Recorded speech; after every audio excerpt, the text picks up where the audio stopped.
witnessed another chapter in its political turmoil when hundreds of protesters took to the streets in the capital Khartoum. Under the regime of Omar al-Bashir, Christians were discriminated against and their churches destroyed.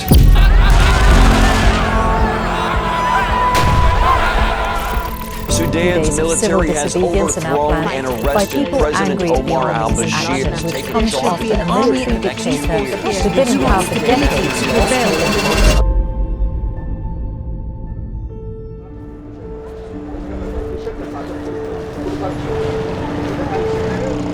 Sudan has had many challenges. As a matter of fact, there's been 3 governments just in the last 4 years, if you want to let that sink in a little bit.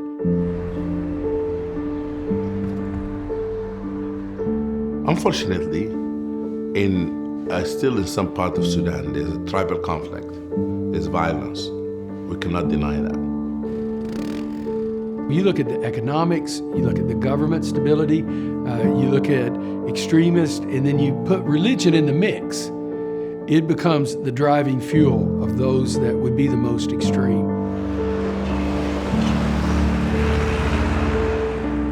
And in every country, the sad thing is you have some people that are difficult, challenging, they take advantage of people, even in our country, in the U.S. And I think that's what's happened here. The people as a whole, super kind, super warm, and they deserve peace and opportunity and everything else that goes with it. We started this journey of this retreat by having my close friend to see where I went to school.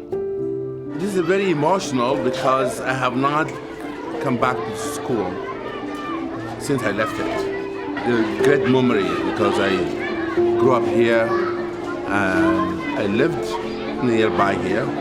But it was amazing to be in the place where I was walking the street from the apartment building to the mosque where they learned Quran. And here, there's 2 white guys. One of them is Jewish, one of them is Christian, walking the land of Sudan. The whole essence of what we 3 have done with Multi-Faith Neighbors Network is based on that.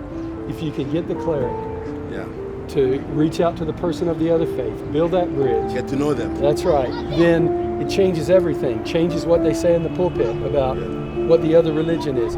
Changes how they mobilize their members. I mean, no one has the power to shape the mood of a community like a cleric if they'll do it for good. We believe that if we establish a network of committed leaders, especially religious leaders, we'll be pursuing peace, we'll be working together to build their community, then the narrative of peace will be stronger than the narrative of war.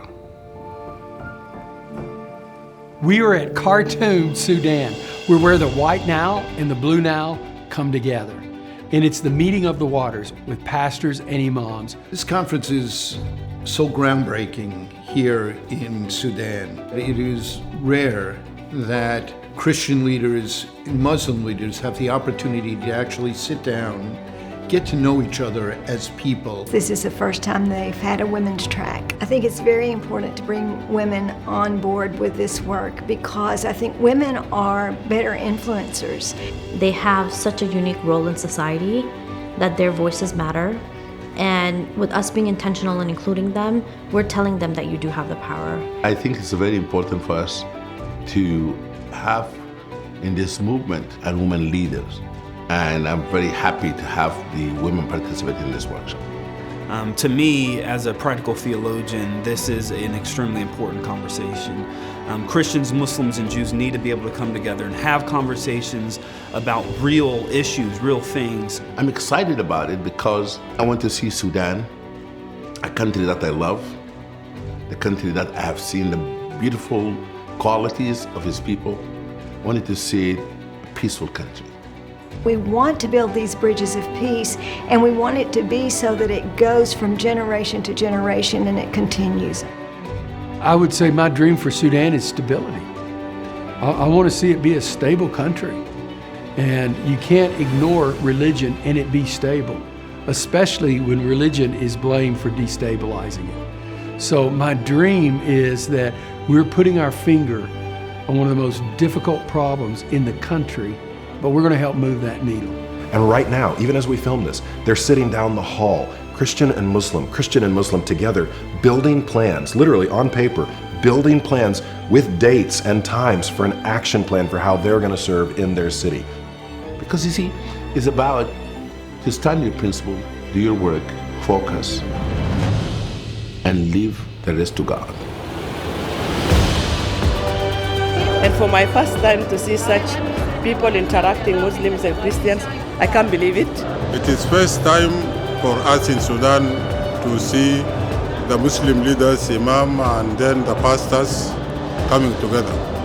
This workshop changed our mind as a Christian and a Muslim. It was good. The conference was good.